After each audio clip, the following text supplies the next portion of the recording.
Welcome, everybody. I am Ari Engel, the Director of Creative Community for Peace. Thank you so much for joining us today.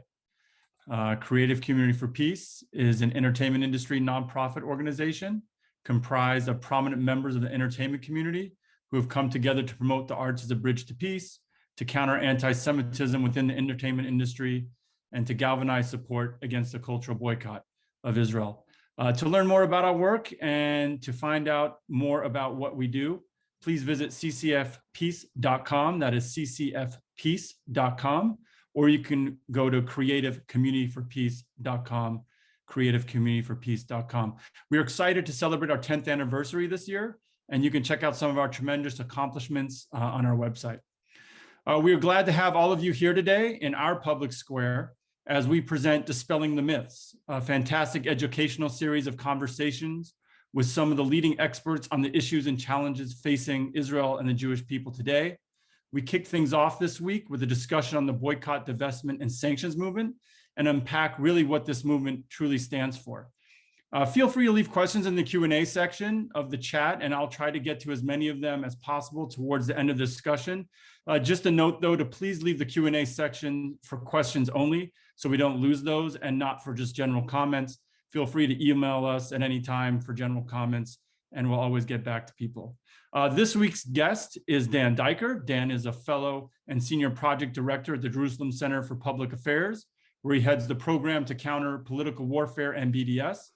He is the editor and co-author of JCPA's latest volume, Israel Phobia in the West.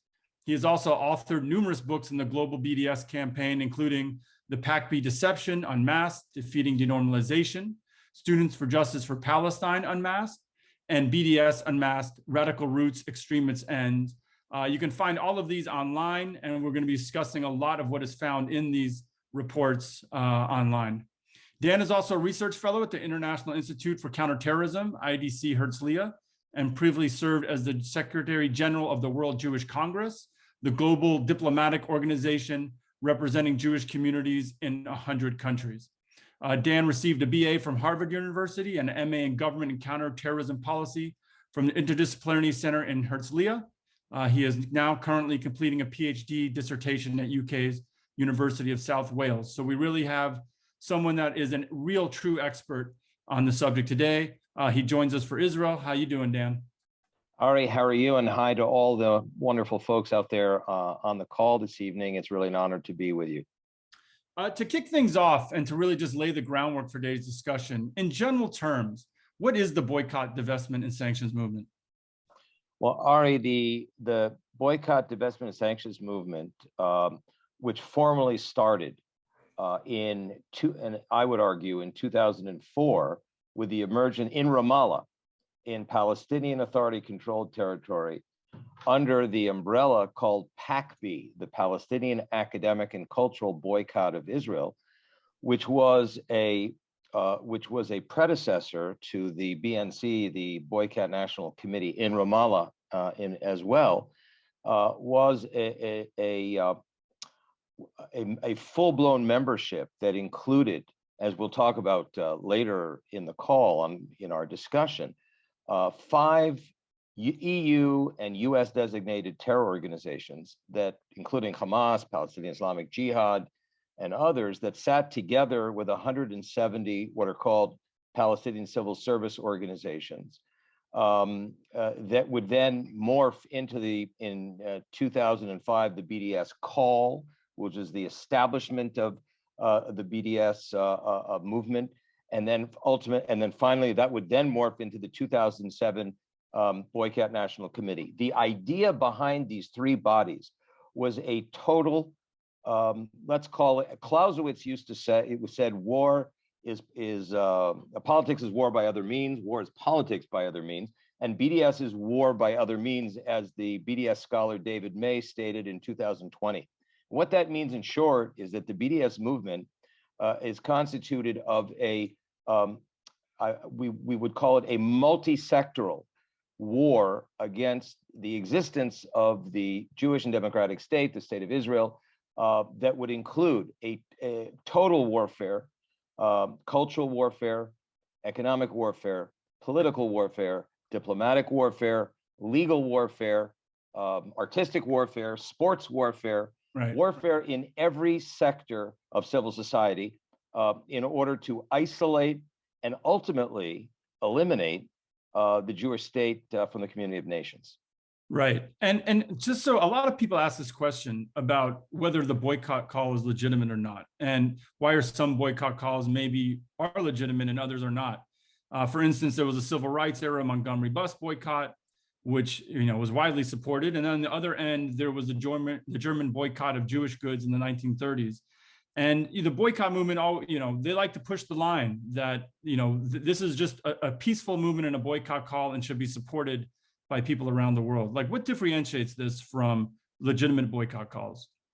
Well, that's a great question, Ari, because in fact, you're absolutely right. Meaning the working assumption of your initial question is boycotts aren't necessarily bad.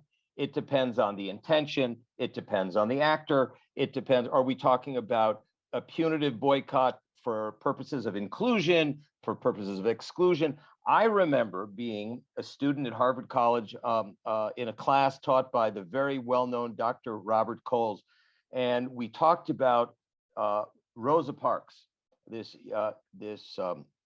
African-American woman who ended up becoming the heroine and very much the trigger for the American Civil Rights Movement, who in Montgomery, Alabama, 1965, she refused to move to the back of a bus because of the color of her skin. And Rosa Parks wanted to be included, not excluded. And in fact, Right. That's what triggered a year-long boycott of the Montgomery bus system, because she wanted to become equal and included in American social life and American racial equality. The same for the Delano grape boycott in 1965 to 1970. Filipino Americans, Fiji Americans, Spanish Americans, led by the very famous Cesar Chavez, who wanted a raise from $1.24 to $1.42 an hour and other benefits in the farm movement. And they led a 5-year boycott to be included in American economic life. Well, there's another kind of boycott called exclusionary boycott, which is also quite legitimate. We see that now, where the Women's Tennis Association is boycotting the China's Tennis Association for the very problematic disappearance of Chinese tennis star Peng Shuai. Right. And the WTA, this is unprecedented, by the way, since the period of apartheid South Africa, which leads me to the second example of an exclusionary boycott that I think everyone on this call remembers, that the former apartheid South African regime was subject to in the international community across cultural, economic, trade, and sports exclusion in order to change that white supremacist government that would determine where its Black majority could live, could congregate, which water fountains they could drink at, which restaurants they could dine at, which hospitals could they be served at, which tennis courts they could play on, what stages they could act on or could not act on. Well, that's another kind of a boycott meant to exclude for the purposes of reform and restoration. Then you have, Ari, finally, something very, very different, and I might say very ominous and dangerous for the cause of peace, and that's BDS. The BDS campaign seeks not to include, not to boycott, to exclude in order to reform, but to eliminate completely Israel from the family of nations. This is really a stark difference that I think even in Israel, it took people some years to understand exactly what the BDS campaign was about as a totalitarian eliminationist campaign. Well, I want to thank Matt for throwing up this slide, because so that's what I wanted to get to is what really are the aims of the boycott movement as we're discussing this. It's not peace, it's not inclusion, it's really about something more nefarious, as you're talking about the elimination of the state of Israel. And as Matthew put up here, this is Omar Barghouti, one of the co-founders. So I think his words tell it more than anybody else, right? What their real aim is, correct?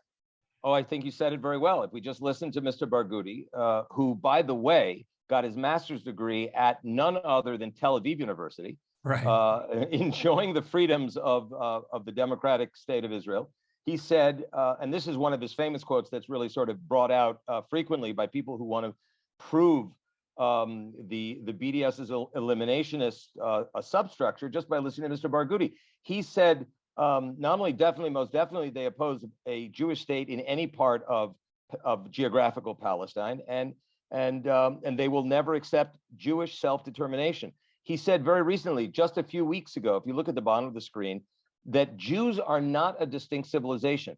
Jews are actually Arabs, and Jews have no right to self-determination.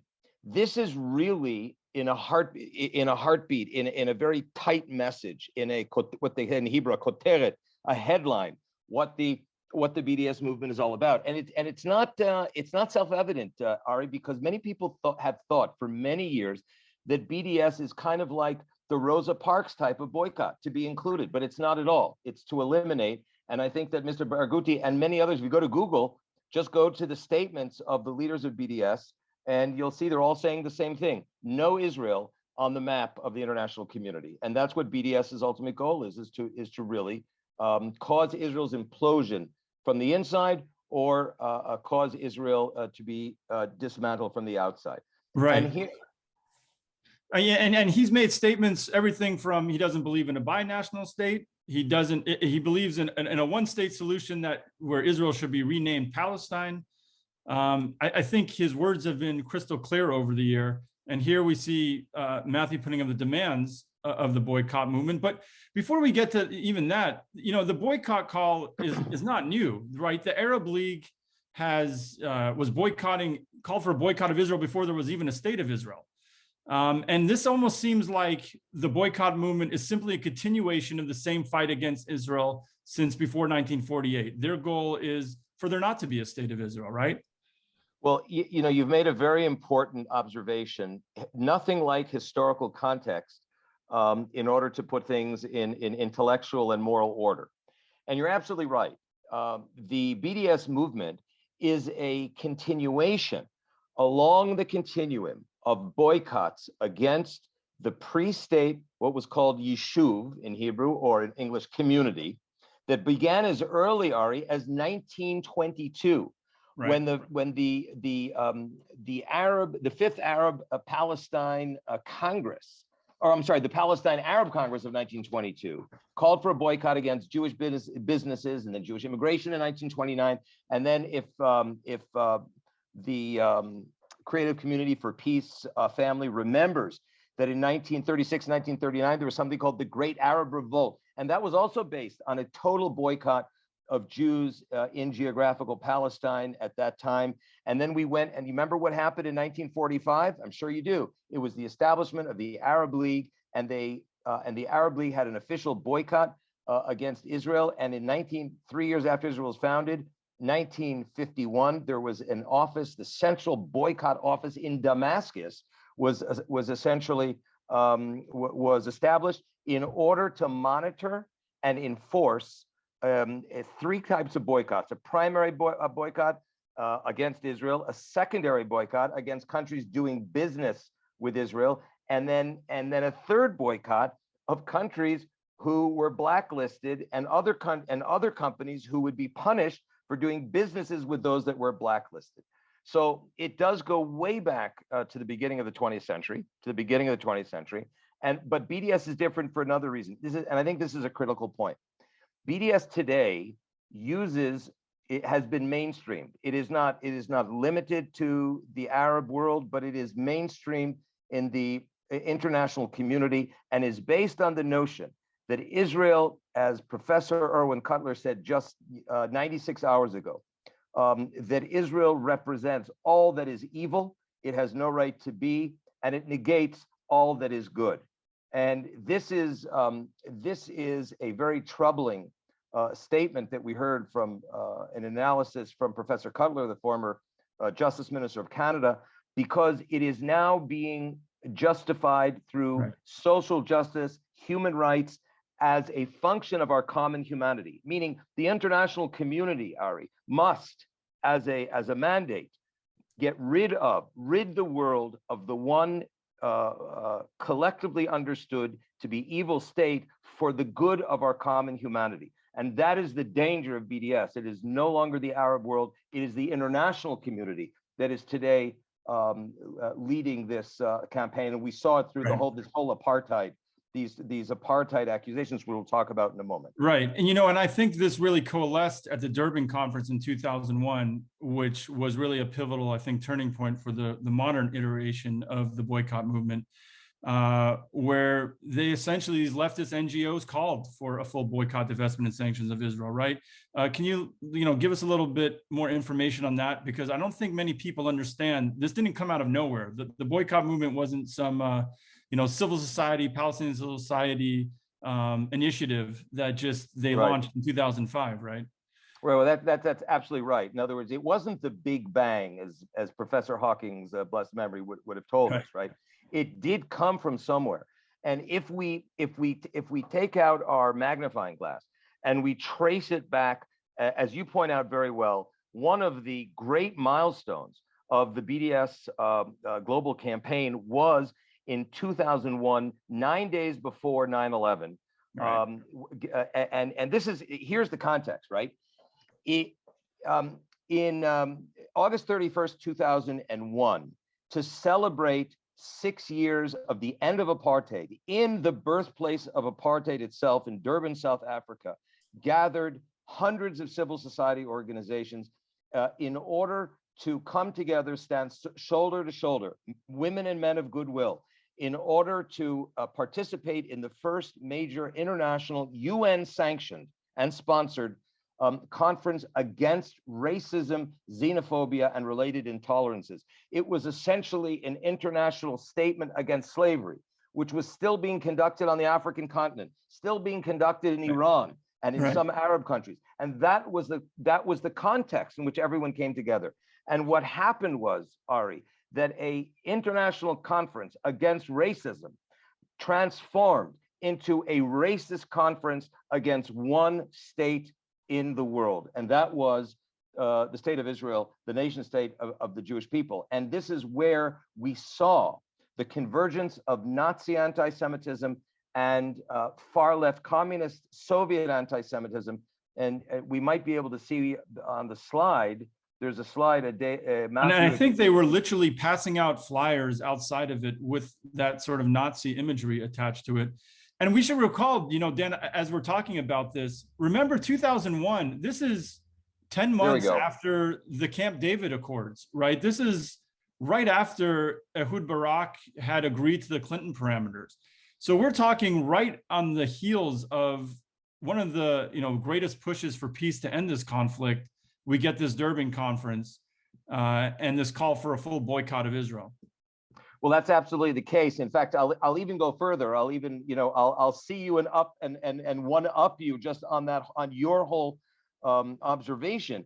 This was the end of 9 years of the greatest number of concessions that a small or any democratic country has made to a self-declared enemy authority called in this case the PLO. 1993 was the Oslo Accords, the pullout from Gaza, the pullout from parts of the West Bank, agreed and sanctioned by the international community.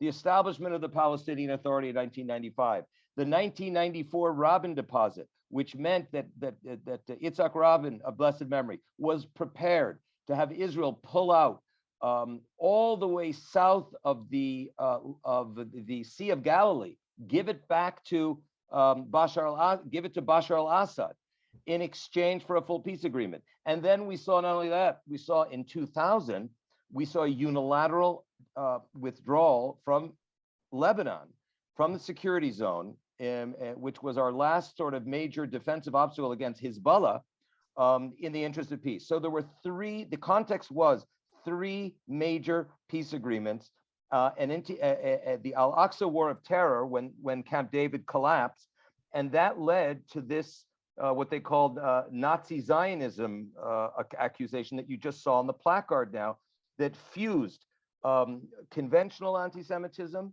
right-wing anti-Semitism with far left anti-Semitism, and there you have it: Israel as a Nazi regime. Fiamma Nierenstein called it the Nazification of Israel in a recent book, and it really would become the beating heart. It would trigger the BDS movement and become the beating heart of the BDS movement going forward. You see here in the, I want to point out to our guests, to the audience here, this is the summation of the Durban 1 NGO forum that concluded only about Israel, the only state in the international community. Israel is a racist apartheid state guilty of racist crimes, including war crimes, acts of genocide, and ethnic cleansing. This is basically a clarion call for the destruction of the Jewish state. Right, and then they actually called for a full boycott, divestment, and sanctions of Israel. That language was actually used. And by the way, you know, I think a lot of people don't realize when you're talking about this NGO forum, we're talking about groups like Human Rights Watch and Amnesty International. So it's not surprising that, you know, 20 years later, these organizations are singling out Israel once again, since they essentially helped launch the modern boycott, divestment, and sanctions movement then. Very much so, very much so. And I'll just point out one thing that came out of Durban that is plaguing us today. This toxic convergence of traditional genocidal anti-Semitism that is justified in the name of and with the language of human rights and situated in Durban, which has since become the world symbol of human rights, is now being justified through the laundered language of human rights and the cause of our common humanity, but using a different package, a different wrapper. It was first the idea in Mein Kampf that the Jews are the root of all evil, to the idea in Durban 1 that the Jewish, not only the Jews, but the Jewish nation and its nation state is the source of all evil. Right. So I want to talk a bit about the structure of the BDS movement now that we've sort of laid the groundwork of where it's come out of and its roots.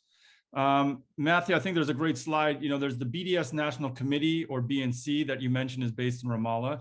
That is sort of a governing body of sorts.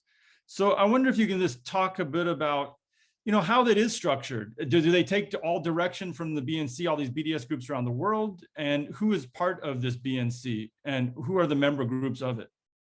Well, this is a little bit, you know, if we were in a master's class in a PowerPoint, they would be very angry with me for making such a complicated looking slide with so many details, but I think I can make sense of it here.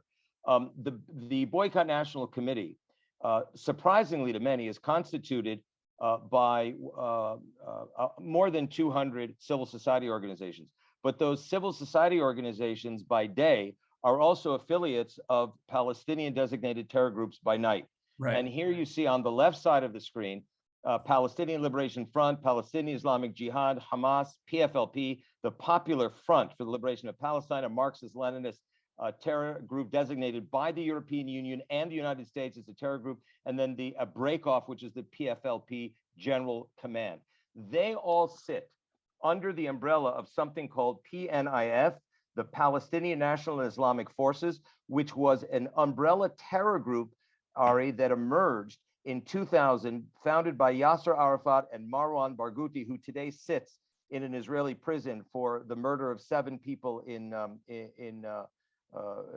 more than 7 people, but during the Second Intifada, right? During the Second Intifada, the Al-Aqsa War of Terror, correct.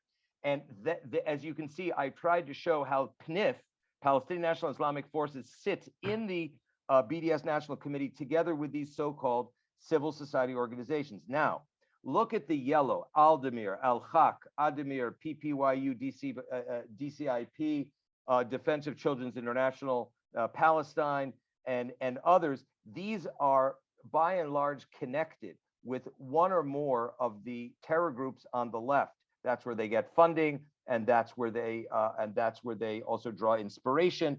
And they are sitting together around the table at the Boycott National Committee, at the BDS National Committee in Ramallah. And then we have other organizations such as Stop the Wall. Many people have heard about these, and the National Committee for Grassroots Resistance. And then, of course, PACB, which we discussed, the Palestinian Academic Cultural Boycott of Israel. So on the one hand, they take direction and inspiration from the committee in Ramallah. And then, you know, we have something now called iPhones and Androids, which can mobilize 1 billion people in 5 minutes on social networks with a single message. So it's very easy to direct decentralized groups in this network around the world, specifically South Africa and India and Latin America and the United States.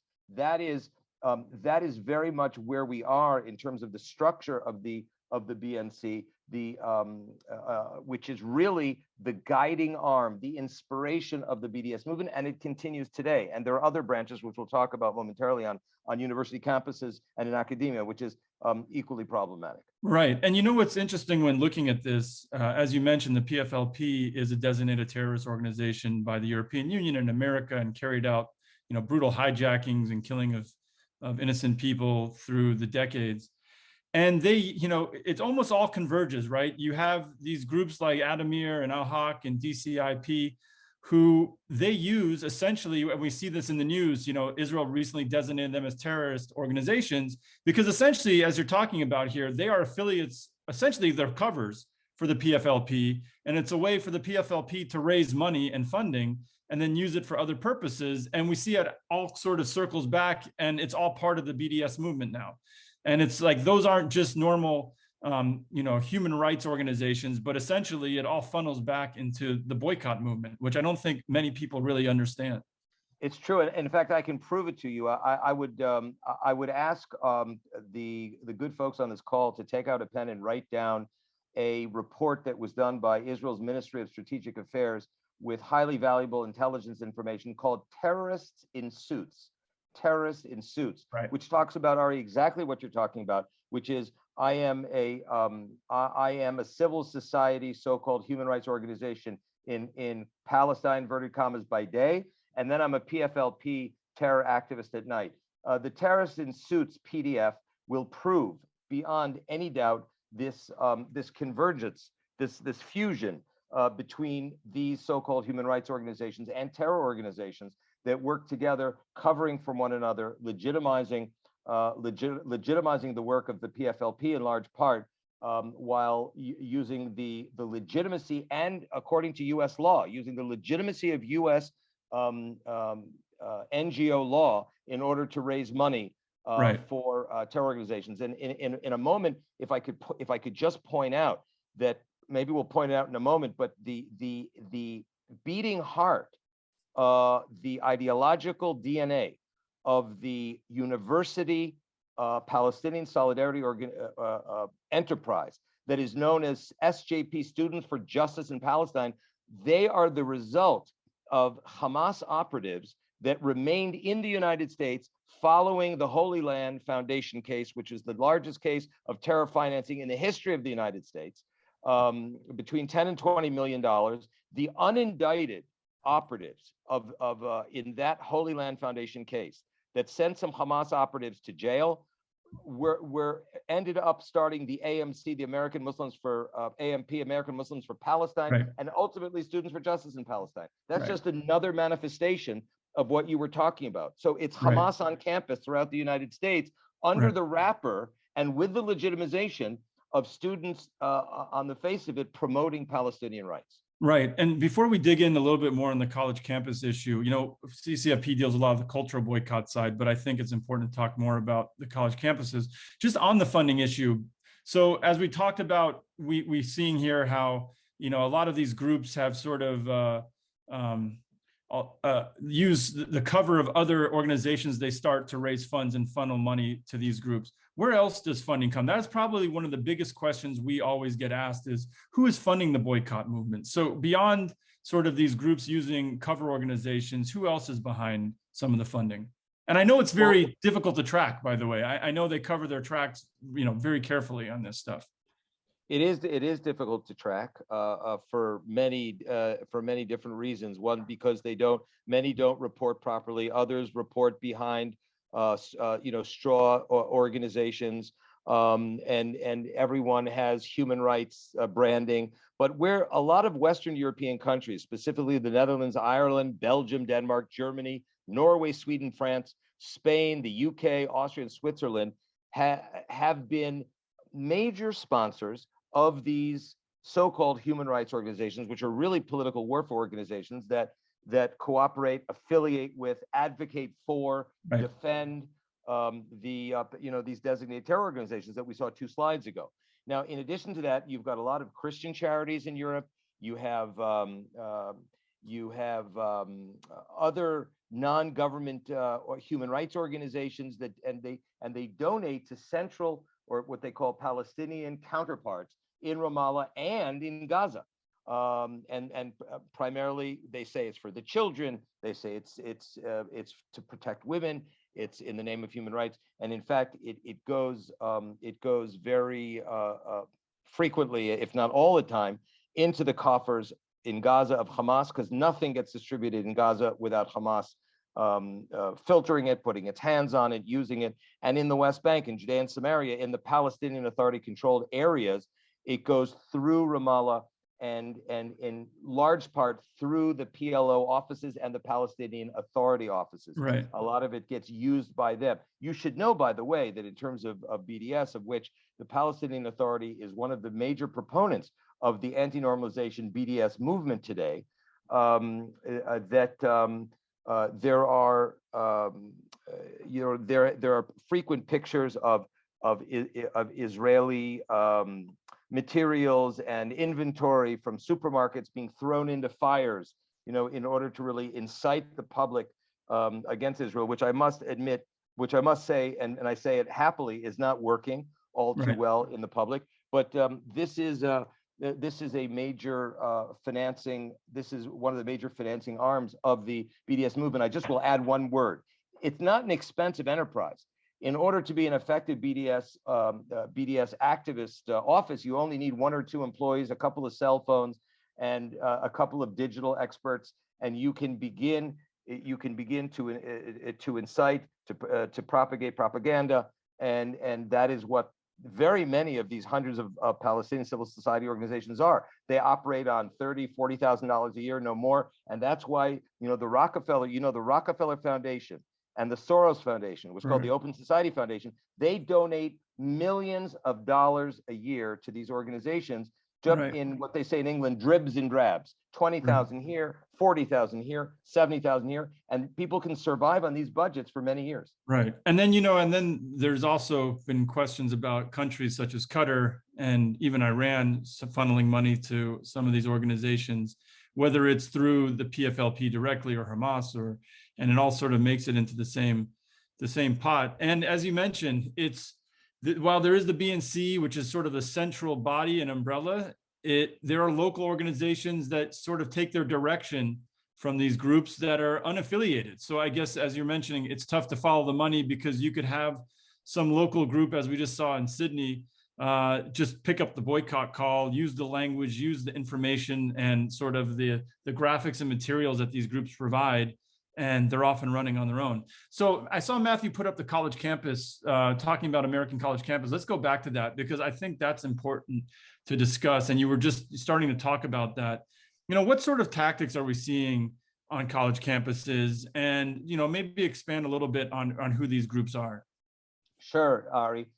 People are very surprised when they hear that the situation on college campuses is one that is defined by support for the Hamas, by inspiration by the Hamas. When you hear the refrain, "From the river to the sea, Palestine will be free," that at is all their rallies. I would go on record, Ari, as to say that in every one of the 250 plus campuses in North America, in which there is a Student for Justice in Palestine branch office, in addition to the Muslim Students Association branch office, which is a separate but parallel group, the refrain "From the river to the sea, Palestine will be free" is used in every single one of those campuses, and it means exactly what it says, is that from the Jordan River to the Mediterranean Sea, Palestine will be free of Jews, will be free of Israel, will be liberated from Israel as the nation state of the Jewish people. This is a clarion call for the elimination, the total elimination of Israel in that geographical area that in which Israel is situated. So people ask me, well, the Palestine Solidarity Foundation and the SJP, they really just support Mahmoud Abbas and the Palestinian Authority, right? They want two states for two peoples, right? In line with the Oslo Accords and in line with ongoing negotiations. Answer, no, they don't. Answer, they are pushing for the elimination of Israel, not for the inclusion of Palestine. And this is a very important point that people are unaware of, and that really has to be exposed, and to which people must become educated to really understand what we're talking about. Hatem Bazian, by the way, the gentleman that you see here in the lower right of your screen, has called for a violent intifada in the United States. You can see him saying this if you go on to Google and Google him in terms of American Intifada in the United States. He is one of the most radical, he is named by some organizations as the most dangerous professor in America. He is virulently anti-Semitic. He is virulently eliminationist vis-a-vis Israel. And he himself is the chairman of the American Muslims for Palestine, which is an organization, as I said a few minutes ago, that grew out of the closing of the Holy Land Foundation by the FBI. He is a supporter of the Hamas, and he is also the president of the Students for Justice in Palestine, educated in Berkeley, and now runs the first all-Muslim college called Zaytuna College in California. You know what's interesting too is a lot of people don't, as we're sort of talking about here and actually putting these words up here from Omar Barghouti and from the founder of AMP, when you hear their words, that is, they tell you exactly what they mean and what they're looking to do. And unfortunately, to a lot of people in the West, they couch that language and sort of hide a lot of what their ultimate aims are. They talk about how they're an BDS is an environmental cause. BDS is a women's rights issue, it's an LGBTQ issue. It's a social justice cause. If you stand for Black rights, you stand for Palestinian rights.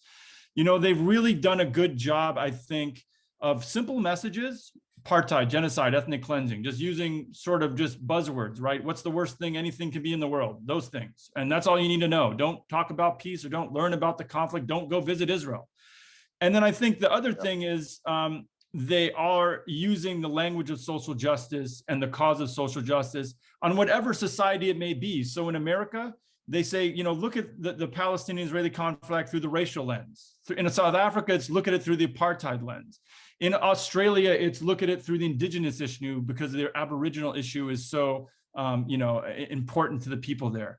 And it's almost how they adapt their messaging to whatever society and whatever cause they're trying to, sort of co-opt. And they've been effective at that.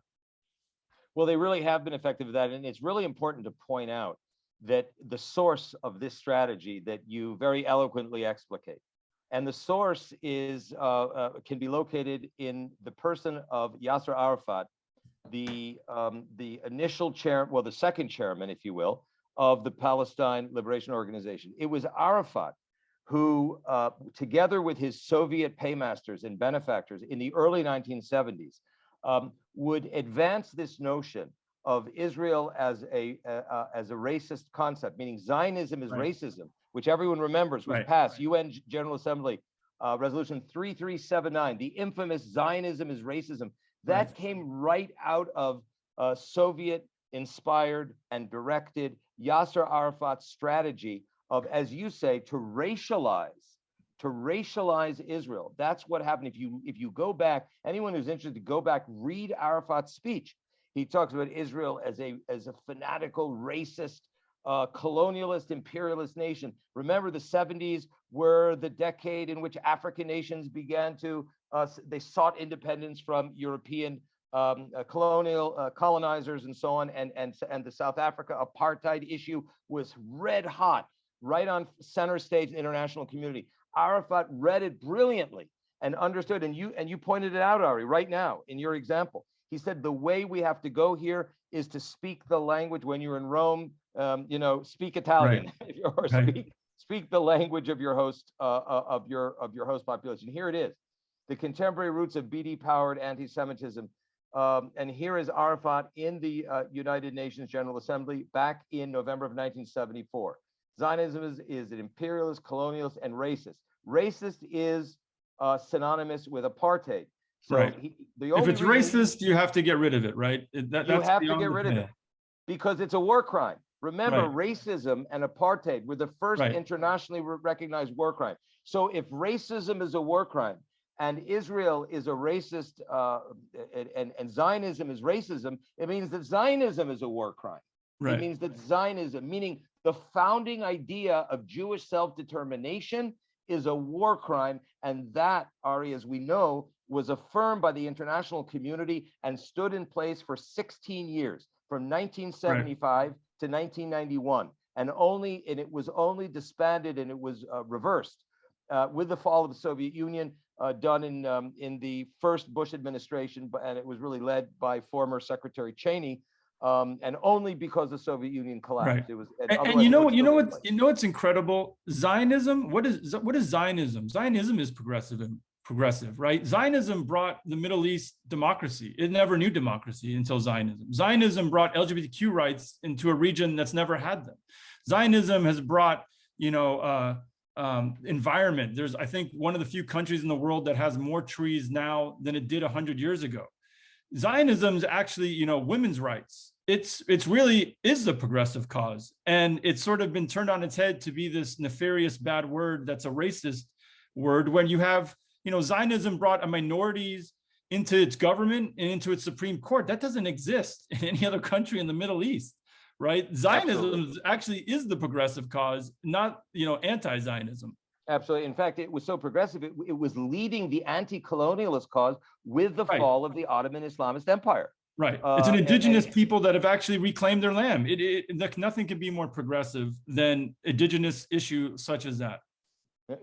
Clearly. But again, Ari, the problem that we face today is that Yasser Arafat has succeeded from a cognitive point of view of consciousness, of influencing consciousness, because what he said then in the 1970s, he's on record by saying there are 4 evils in the 20th century. Zionism is the last remaining evil. And that was his strategy. There was fascism, there was Stalinism, there was apartheid, and then there was Zionism. And the Western world bought into this propaganda. And that's why today you have widely respected international human rights organizations laundering language in order to recast Israel as all that is evil and an affront to our common humanity. I mean, it's Orwellian. It's Orwellian in the deepest sense of the word. Right. So talk a little bit, one area I wanted to discuss, which is the policy of anti-normalization that the boycott movement has, which really targets any interaction between Jews and Arabs, which as CCFP, our organization, think is crucial, bringing Jews and Arabs together and this idea of coexistence. But really the boycott movement, literally in their charter, they reject coexistence and call for only resistance. So I wonder if you can maybe just talk a little bit about this policy of anti-normalization and how it affects companies like SodaStream and, how this is really an anti-peace policy of theirs. Right. This is a very important point. In fact, we can tell a few stories. I can tell. I actually looked before we got online tonight, Ari, is when I said to myself, when did I first communicate with Ari, and when did Ari first communicate with me? Well, it was back in 2019 when you and I exchanged emails. I saw it today and I had forgotten. You, in a very proactive way, were involved in the attempt at anti-normalization following the surprise and very exciting victory of Netta, the Israeli singer at the 2018 Eurovision contest held in Portugal. And you, and you deserve a lot of credit for this, you saw it coming, that immediately that the BDS World Network, immediately in May 2018, the minute that Netta won in Portugal, they started issuing massive communications all around the world to prevent the Eurovision contest from coming to its next venue, which is where? Tel Aviv. Right. And they were then sending letters, threatening letters out to all of BDS, all the contestants, right? All the contestants, threatening them, frightening them, and trying to bully them, bullying and harassing them to not participate in that event. Very much, and and remember, the European Broadcast Union was under tremendous pressure not to broadcast. Well, they failed. And in fact, the only country in the European Union that did not show up was Ireland. And as we read before, Ireland is one of the major supporters of the BDS. No, actually, the Ireland did not pull out of that event, by the way. They did. Wait, who was the only? Was it? There was actually, we were able to, CCFP were able to prevent every country from pulling out. There was a lot of pressure in Ireland, and I think it may have been perhaps that the government there and people maybe didn't side with it, but the contestant withstood the boycott pressure. We were in touch with her, and she ended up coming and performing. And it was pretty remarkable that they tried to get every broadcaster in all the 40 countries to pull out and were unsuccessful. And they were trying to get contestants even before they were even nominated in their country. In Australia, there was 12 people just vying for the role to be their contestant, and they were facing extreme boycott pressure. So it was pretty remarkable. And as you're talking about, I mean, this is an event like the Olympics, the World Cup. This is supposed to bring the world together. This is supposed to be about, people coming together in song and sharing an experience. And the boycott movement wanted to shut that down. Absolutely. It wanted to shut down. And extraordinarily, and we saw it, I mean, I'm in Israel now, as you know, in Jerusalem, and the Eurovision Tel Aviv contest was so successful that not one European contestant that showed up went home early. Everyone stayed for the full 10 days. Everyone had an amazing time.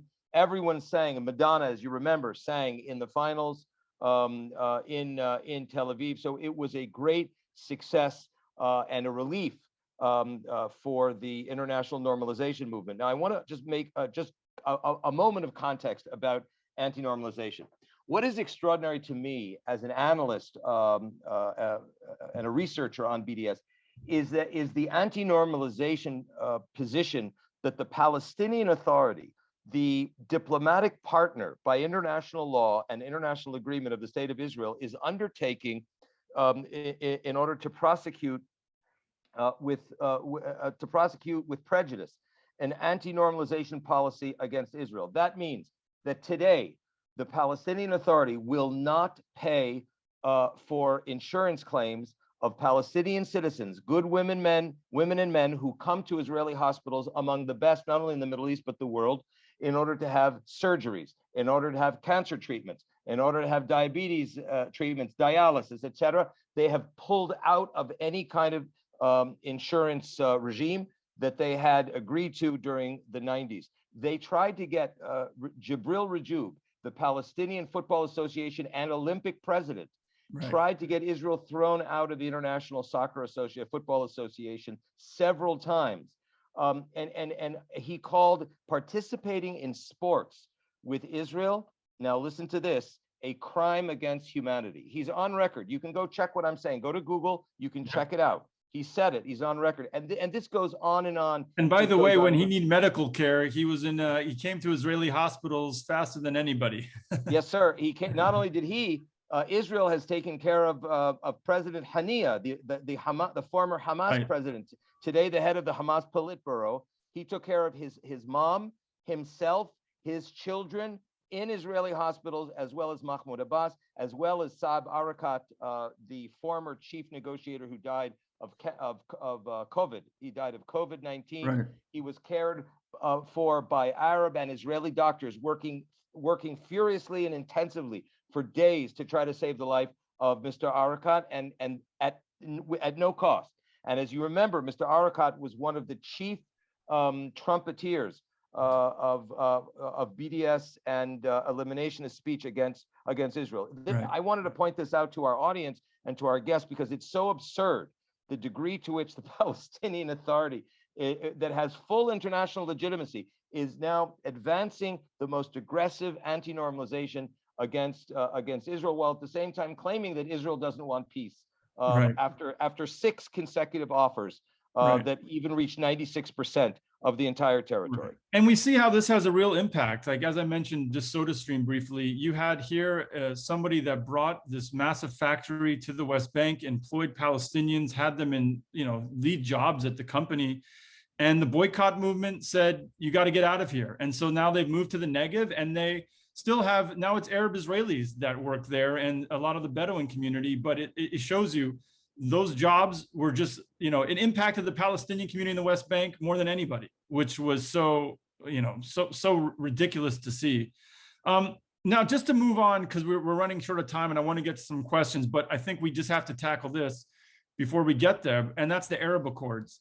I'm sorry, the Abraham Accords, which I think has really changed the calculus, right? You see this Arab shift to normalization. And we were discussing yesterday, we don't want to have BDS anymore. We want EIS, engagement, investment, and sponsorship, right? And that's what this is really about. The Arab countries finally engaging with Israel, investing with Israel, and sponsoring events together. Absolutely are. In fact, this is the good news. This is the reversal of fortunes on the one hand for the Palestinians, and the good news for us here tonight and for the region is that there is a new morning of normalization, which in Arabic is called tatbiyah, which is normalization, cooperation, and collaboration between peoples, cultures, and countries that is taking place since the 2020 signing of the Abraham Accords. And what this means is, and many people don't know this, today there are tens of billions of dollars in trade, in high tech, in R&D, in health exchange between Israel, Morocco, the United Arab Emirates, and even to a smaller degree, Sudan, which, as remember, was the arch enemy of Israel. Remember in 1967, no peace, no recognition, no negotiations out of the very country that today has signed a normalization agreement. What has that meant, by the way, for the Palestinian Authority? The Palestinian Authority and the PLO sits isolated, corrupt, and alone in the Arab League that has lost its patience for the anti-normalization position of the Palestinian Authority. They have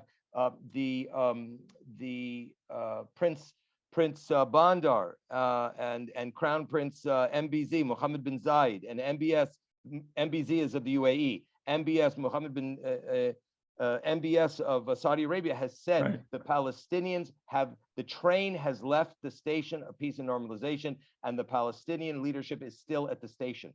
And this is a major, major shift that I think, as you said, is going to completely change the dynamic between Israel and its neighbors. By the way, Libya, I'll tell you a secret, Libya is on the way, Saudi Arabia is on the way, Oman is on the way, Comoros is on the way, other countries in the Middle East. People are getting on the peace train, on the normalization train, and joining hands in a rather surprising but optimistic way. We do have to recognize that the Iranian regime is a shared enemy, is out there, but nonetheless, these normalization agreements are strong, and it really puts the Palestinians in a position. They've got to decide, do they want to become an independent, peace-loving, democratic nation state, or do they want to go into the dustbin of history? It's going to be their choice. The Arab governments that are normalizing relations with Israel are now quietly saying to them, you better decide pretty soon. And you know what's just absurd, I think? We see there's a congressional push to of some sort of resolution to call on the Biden admin and whoever is eventually whoever's in charge and whoever's in office to actively support the Abraham Accords. And there are actually the boycott movement groups in America are urging congressmen to vote against this. They were literally urging people to reject the Abraham Accords, which is absolutely absurd to me, right? That you have these peace agreements between these Arab countries that are looking to cooperate and forge a peaceful movement and integration between the Arab society and the Jewish society in the Middle East. And you have these people, these boycott groups, calling on members of Congress to reject the Abraham Accords, which I think, as you point out, rightfully so, the Palestinian Authority really should be engaging in this, because I think all of us and everybody listening, and I know me and you, we want to see a resolution to this. We understand the Palestinians deserve to be living in prosperity and in peace with the state of Israel. And to us, this is just another roadblock to peace. The boycott movement's aims are not peace. It's the elimination of Israel. And that is just, once again, another roadblock to peace, and is not going to make anything, achieve anything positive, but only achieve more divisiveness.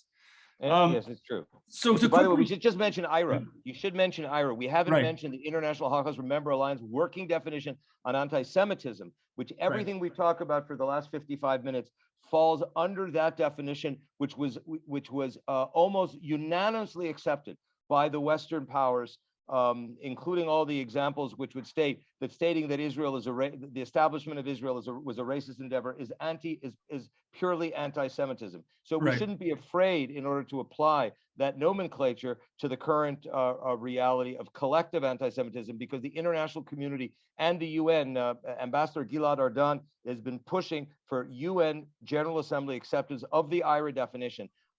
So that will create a new standard for the international discourse. Right, and even under the 3Ds test, the double standard, and that demonization, double standards. Right, even under that test, this fails. Like we have a question here, just to go to the audience questions about Amnesty International. As I don't know if they caught on, but as we were discussing earlier, at the Durban conference in 2001, they were one of those NGOs that helped launch the boycott movement. So it's not surprising that they come out with this, nefarious, fraudulent report about apartheid. But I think, going to your point, their call fails IRA and fails a 3D test, right? It certainly does. It fails all the. As a matter of fact, that I'll share with you, having just been on the Zoom with Professor Irwin Cutler, former Justice Minister of Canada, as I stated earlier, he said about Amnesty, and he's one of the great legal minds on the international human rights scene today. At the age of 80, he's the special envoy to the Prime Minister of Canada for anti-Semitism. And he said about the Amnesty report, it is afactual, ahistorical, and acontextual. So it does, it fails the 3D test of Natan Sharansky, former Anatoly Sharansky, prisoner of Zion, which he developed together, by the way, with former Ambassador Ron Dermer, former Ambassador of the United States, of Israel to the United States. The idea, by the way, about 3D, which Natan told me himself, because he wrote a chapter in Israelophobia in the West, was this. In order to recognize collective anti-Semitism against Israel, you need to wear 3D glasses in order to see clearly that double standards, demonization, and delegitimization, which you and I and everyone on this call could recognize against individual Jews, also represents collective anti-Semitism. So if you put on 3D glasses, that's why it's called the 3D test. When you put on 3D glasses, Ari, we see much more clearly. And I didn't even know that. I was just using the 3D test without understanding why it was called 3D. And that's what he said. And, it's very cyclical, by demonizing, as under this 3D test, demonizing the state of Israel and considering an apartheid country in America, and most Jews, 95% of Jews support Israel. So then we see that anti-Semitism come into America, because then it's all of a sudden, wait, all these Jews support this apartheid state. So what are these Jews doing? And that leads to anti-Semitism in America. So there's really, Israel is sort of the stand-in for the Jewish people these days. So a couple more questions. One that people have been asking, and I'll sort of combine this one, is some of the biggest proponents of the BDS movement are the anti-Zionist Jewish groups. Who are these groups? And I guess in general, the other question I saw here is, what can we do to sort of counter, I don't know if it's this group in particular, but what can we do as a community to sort of counter BDS? What should we be doing? Do you want to talk about anti-Zionist groups first? Like Jewish Voice for Peace, and if not now, like who are these groups Jewish and what are they doing? This is a very, very painful phenomenon, because Jews have always Jews throughout the ages have always identified they identified with in the beginning 2,000 years ago, Jews with religion as the organizing principle of Jewish life, and then it was the nation, and then in the Enlightenment, it was this notion of a more racial or nationalist association. Now it's the State of Israel. The State of Israel became the anchor of Jewish identity in this particular time. And to have Jews led by people, public figures like Peter Beinart, who outrightly calls for the dismantling of the State of Israel, and the Jewish Voice for Peace, that cooperate with Palestinian terror organizations and cooperate with BDS organizations and political warfare organizations in order to dissolve Israel, is rather extraordinary. But I think that it's very important that people have a no tolerance policy for this type of behavior. And if people happen to be a part of these Jewish anti-Zionist groups, they have to be treated in the proper manner as adversaries of the future of the Jewish people. And it pains me to say such a thing. It also poses a great challenge to groups like J Street, J Street is not demonstrably or explicitly a BDS organization. However, if you noticed in the recent Amnesty report, it did not take a position. It did not condemn Amnesty. It did not outwardly express support Amnesty, but it did say that Amnesty points out that what they call the so-called occupation and the pain of the so-called occupation. Well, it misuses international law. It misstates, it uses buzzwords that have absolutely no legal significance whatsoever. And it really puts them in a position of deciding, are you going to defend the right of the Jewish state to live in secure sovereignty, which is not to say that Israel doesn't deserve criticism. Like any country, Israel's policies and practices can be deserving of criticism. It's absolutely, and there's no better critic, as you know, Ari, than the state of Israel itself, than the NGOs in Israel, than the media in Israel, the public discourse in Israel. But as you say, Jews, I hope, will rally around the notion that Israel continues to deserve safe and secure sovereignty and safe and secure borders as a small nation state in the Middle East, and not tolerate, whether people are Jewish or not Jewish, the calls to dismantle Israel or to call Israel an illegal occupier of Palestinian territories, when that is not the case in the West Bank and certainly not in Gaza. Right. Well, with that, I would say to everybody else on that's listening, if you want to know what you can do, I think it's support organizations like CCFP, who are really working to educate people about the boycott movement and what they can do to use their voices to affect positive change. Like for us, for example, we work with a lot of coexistence groups on the ground in Israel, young groups that are bringing, Palestinian kids and Israeli kids together to sing or to play in choruses or choirs or through tech. So there's a number of groups that are working on the ground to affect change. And, feel free to reach out to CCFP and donate to CCFP. Once again, we're at the end of the time now. So I just want to thank everybody for joining us today. I thought this was a fantastic discussion. I hope everybody learned a lot. I learned a lot from Dan. Next week, we have Ben Freeman with us to discuss the roots and rise of anti-Semitism that you don't want to miss. Once again, this is a whole series called Dispelling the Myths. And each week, we're going to, talk about another topic, some of which we touched on today. And I thought this was the perfect sort of setup. And then next week's anti-Semitism webinar is also the perfect setup. So make sure you sign up for all the discussions. Please go and donate. CCFpeace.com, CCFpeace.com. You can find out more about all this. We hope to see everyone online. Stay safe. Dan, thank you again. It was really a pleasure. Thank you. Wonderful. Enjoyed every moment. Take care. Thank you.